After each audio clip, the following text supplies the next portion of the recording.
Les familles de 15 bis sont toutes originaires d'une région en Roumanie qui se trouve à l'ouest du pays. Pour l'instant, ils sont là. Et ils sont là depuis une dizaine d'années, les familles avec lesquelles on travaille aujourd'hui. Donc vous avez affaire avec des gens qui ont pris une décision, qui l'ont assumée. Ça n'a jamais été facile pour eux. Bah, il n'y en avait personne ici. Il n'y en avait même pas en baraque. C'est nous qui on a fait tout.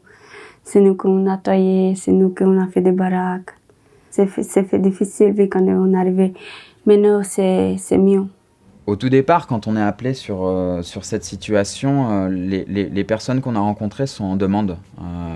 L'urgence est prégnante, c'est-à-dire qu'il n'y a pas de toilette, il n'y a pas de douche, il n'y a pas de suivi social. On a travaillé avec différents acteurs qui étaient déjà pour certains présents et d'autres qu'on a pu ramener pour trouver comment on pouvait faire en gros un accompagnement global du bidonville, donc à la fois sur ces parties un peu architecturales, ces parties un peu sociales, ces parties on va dire plutôt sur la scolarité et tout ce qui est du droit, de l'ordre du droit. Donc mon rôle dans ce projet, c'est l'accompagnement professionnel des personnes.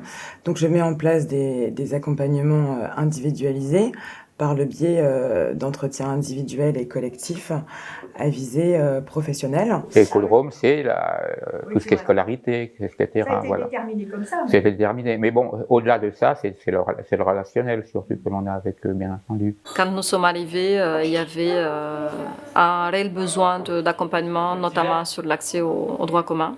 Et ce qui nous a beaucoup surpris sur le terrain, c'était la dynamique des femmes. On avait affaire avec des femmes très dynamiques qui étaient demandeuses, qui se souciaient beaucoup du sort de la famille, des enfants, etc.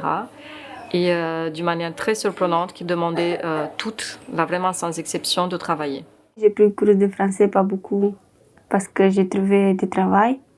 Je suis très contente que j'ai trouvé du travail et les personnes là-bas, ils sont très bien.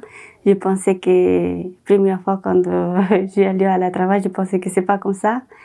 Et les gens, je pensais qu'ils me regardent bizarre, donc non. La travail, les gens, ils sont très gentils avec moi.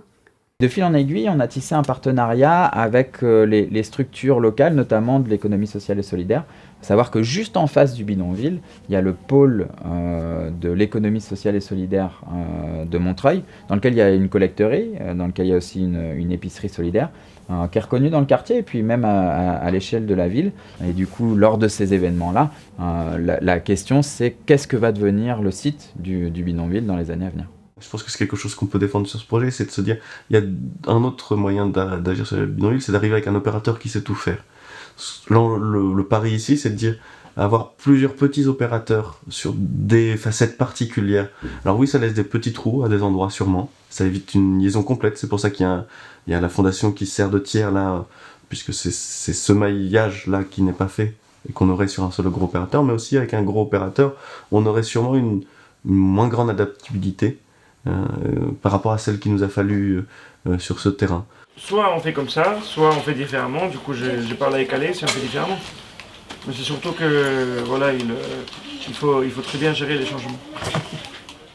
Il n'y a pas de pitié à avoir du tout là-dessus, mais ils ont envie d'autre chose.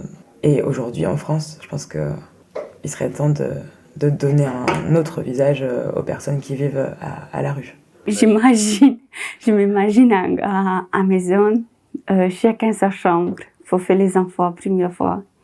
Les enfants peuvent faire chacun Bianca et Samuel, chacun sa chambre, en douche. Quand on se réveille, il faut qu'il fasse chaud, pas froid, c'est ça. C'est plus difficile, c'est ça.